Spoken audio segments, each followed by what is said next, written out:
السلام عليكم ورحمة الله وبركاته. ازيكم يا حبايب قلبي؟ عاملين ايه؟ يا رب تكونوا بخير. تعالوا بقى النهاردة هنعمل نوع حلو قوي من الحلويات، اسمها المكرونة او العزيزة او العزازية على حسب كل مكان بتقولوا فيها ايه. طبعا هي مشهورة جدا في دمياط، ومش في دمياط بس، في كل محلات الحلوانية. تعالوا بقى هنعملها بطريقتين، الطريقتين هيعجبوكوا جدا والطريقتين احلى من بعض. جربوها مش هتندموا ابدا عليها. طبعا انا بقالي فتره ما طلعتش على اليوتيوب، بس رجعت لكم تاني، كان عندي ظروف خاصه ورجعت لكم تاني. يلا بينا نبدا. هنا بقى بقول لكم ازيكم عاملين ايه. هنجيب حلتين. هنا هنحط اول كوبايه ميه، تاني كوبايه ميه، تالت كوبايه ميه، يبقى هنا 3 كوبايات. الناحيه التانية برضو في الحله التانية هنحط 3 كوبايات ميه. ادي اول كوبايه، ودي تاني كوبايه، وادي تالت كوبايه. تعالوا بقى ما نحطهم على النار. حطينا الحلتين معاكم كده زي ما انتوا شايفين على النار. اول ما يبتدوا يغلوا، دي الحله الاولى ودي الحله التانية، اول ما يبتدوا يغلوا الميه تغلي كده هنسقط فيها المكرونه.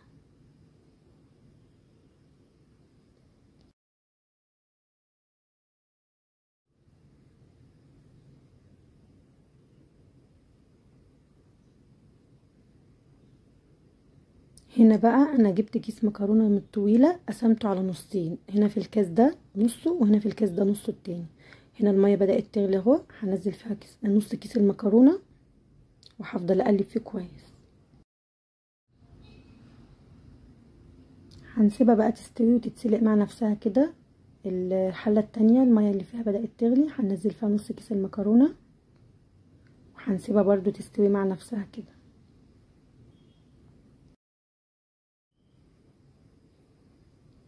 هنبدأ نقلب فيها برضو كام تقليبة كده.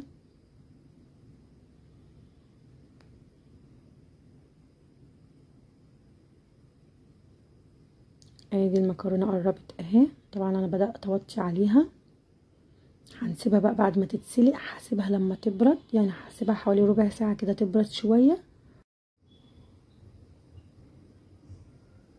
هنا بقى بعد ما بردت حوالي ربع ساعة هحطها في الخلاط، وهنزل عليها بنص لتر من اللبن، وبعد كده هحط عليها كيس كريم كراميل، كوباية ونص من السكر. ده كوباية ونص من السكر وده كيس كريم كراميل هنزله عليها. وهحط عليها كمان كيس من الفانيليا، ده كيس فانيليا وهنحطه عليها. بصوا بقى الكريم كراميل ده هيودي صينية المكرونة او العزازية او العزيزة دي في حتة تانية خالص. جربوها بالطريقة دي هتعجبكم جدا، هيخلي طعمها بصراحة خطير. وهنا بقى معانا 4 معالق نشا حطيناهم عليها وضربناهم كويس. دي بعد ما ضربناها اهو. ده بقى انا حطيتها على النار وبدأت اقلب فيها بالمضرب كويس، وهفضل مخليه ايديا فيها علشان ما تشطش مني او حتى تبدأ تلزق مني او كده. هنزل بقى عليها دلوقتي بنص لتر من اللبن كمان. نزلت عليها اهو بنص لتر من اللبن. هفضل اقلب فيها كويس جدا كده مع بعضهم وايديا فيها بالمضرب. نفضل نقلب كويس.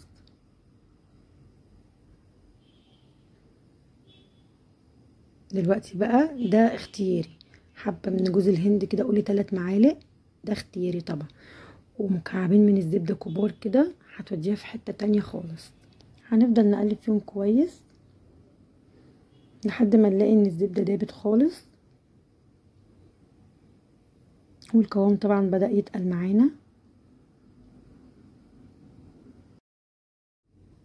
هنفضل نقلب لحد ما نحس كده ان هي بدأت تغلي معانا، هنطفي عليها.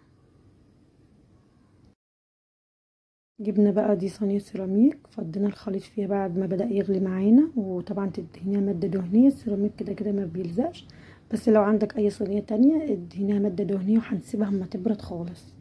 يعني انا عايزاها تبرد خالص، وبعد كده هنجيبها ندهنها مادة دهنية من على الوش وندخلها الفرن، بس هنسيبها اما تبرد خالص. دي بقى المكرونة التانية بعد ما اتسلقت هنحطها في الخلاط، وهنحط عليها نص لتر من اللبن وهنضربها كويس جدا. ده بعد ما ضربناها هنجيب بقى عليها نص اللتر التاني هنحطه عليها اهو. دلوقتي هنحطها بقى على النار، هنفضل نقلب فيها كويس جدا. نفضل نقلب فيها بالمضرب، طبعا ما نشيلش ايدينا منها خالص عشان ما تلزقش مننا. هنبدأ بقى دلوقتي ننزل بالسكر ده، انا حطيت عليها كوباية واحدة من السكر وهفضل اقلب فيها كويس. دلوقتي بقى لو عندك قشطة او وش لبن اي حاجة حطيها عليها، هيديها طعم حلو قوي. انا ده كان عندي وش من اللبن حطيته عليها وهفضل اقلب فيها علشان ادوب فيها وش اللبن كويس بالمضرب، شغالة كده ايديا فيها. هنا بقى معايا كريم شانتيه، حطيت حوالي 3 معالق كبار مليانين كريم شانتيه، وهفضل اقلب بالمضرب علشان ادوب المكونات كلها مع بعضها كده. هنفضل نقلب كويس. الخطوه اللي جايه دي بقى اختياري، عايزه تحطي حطي، مش عايزه عادي. دي نص كوبايه من الزبيب بس هيديها طعم خطير، وهقلبهم مع بعض. وطبعا انا سايبه حبه لبن، حوالي نص كوبايه لبن في كوبايه، هدوب فيهم 4 معالق من النشا. طبعا اللبن يبقى بارد بلاش يبقى سخن اهو. ده 4 معالق من النشا في نص كوبايه لبن بارد، هدوبهم كويس جدا وهنزل عليهم.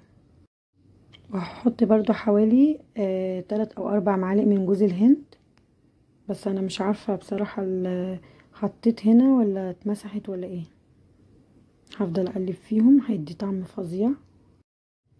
اول ما القوام يبدا يتقل هبدا اجيب صينيه سيراميك وادهنها ماده دهنيه واحط فيها الخليط.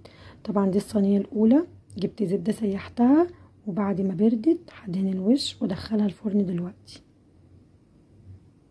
الزبده سيحتها وحطيتها على الوش، بس طبعا بعد ما الصينيه تبرد خالص. وادي كده دي اول صينيه خلصناها.